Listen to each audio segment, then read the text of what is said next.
Trina. Hi. I have the exotic name. My name's Waishali. I'm a life management expert, spiritual teacher, author. Gotta tell you, Trina, give me your hands, girlfriend. I've been diagnosed terminal twice. Wow. I call myself a terminal overachiever. I lost my business. I lost my life savings. I spent years and years and years of my life in the kind of pain you would jump off of a building to get out of. There's nothing about suffering I fail to understand. I understand a lot about where you're at. And you want to know what's even better than that? I understand how to grow beyond it. That's great. This is what I want to talk to you about, girlfriend. What we want to do is this.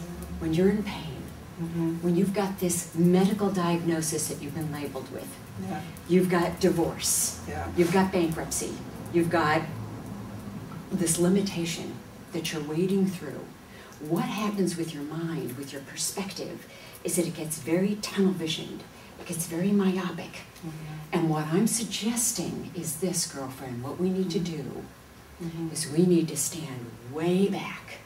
And we need to start looking at this from a huge perspective that has not occurred to you right now because your pain is moving you in this smaller and smaller and smaller perspective.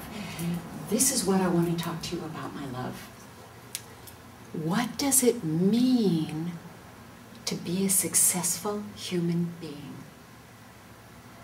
What does it mean to have a fully realized, successful life? Here's your advantage. You had this job, had a lot of money, and it didn't fulfill your soul. So this is what I want to put out there. The world is going to gyrate. It's going to give you things, it's going to take them away. That does not determine the quality of success that you have as a human being. There's a reason that all human beings come to the planet Earth, because it's a classroom. It's a place where we learn about our value, our power, and our worth. Here's the good news. It's not dependent on anything in the outer world. It's not dependent on how much money you make, whether you can have a maid come in and make your kids' beds or not, whether you're married. By the way, I'm happily divorced. Has nothing to do with the gyrations of the outer world. It's going to come, it's going to go. Being a successful human being is independent of that. You are built for this. You came here for this. And you know where it starts with is how do you see yourself? You are not a divorced woman. You are not a woman who is teetering on bankruptcy. You are a force of love. You know what it means to love your children.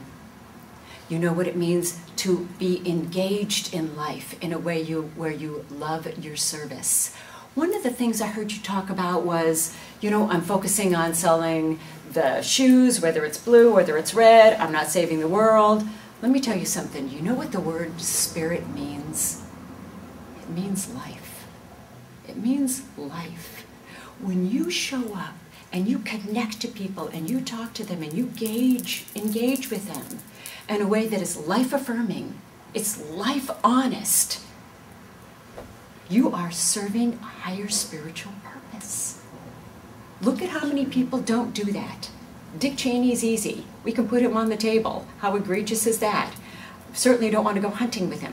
But the point is, there's a whole group of people out there that they're not what you see is what you get. You don't trust what they say.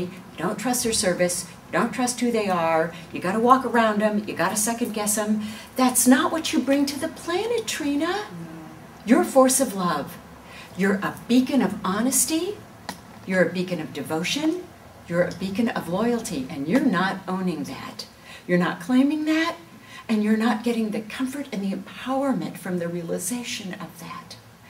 All of us, when we come to the planet, come here for one reason, and that's to realize that we are divine love and wisdom, and to let go of any stories about ourselves that tell us that we are less than. I'm inviting you to let go of the story that says that you're the person who doesn't have enough time. You're the person who doesn't have enough money. You're the person who doesn't have enough opportunity. You're the person who's looking at themselves and saying, my butt looks big in this outfit. I'm inviting you to let go of any story of limitation so that you can be the successful human being you came to this planet to embody, because that's what you were designed to do. So one of the things that you've learned is that you can have a high-paying job and not feel self-actualized. So let's let go of this idea that you're a failure, or that the best has already come, and that you've just got the dregs and you're trying to piece it together. You've got a PhD in what it means to be human. Now, let's draw on your power of loyalty and commitment to pick up what it means to be a successful human being, because you've got everything that you need to draw on.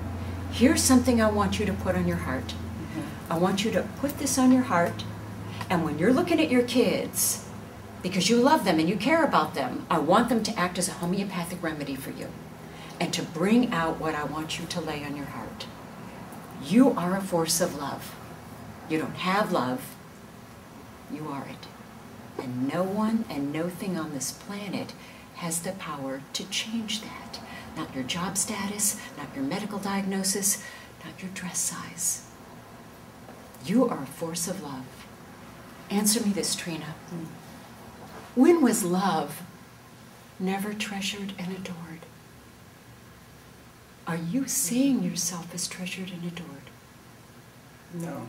Are you owning that you are a force of love and you are treasured and adored in this moment that the world cannot touch?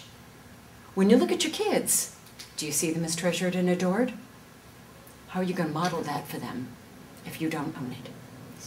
How are you going to tell them they are something that you have no direct knowledge of yourself?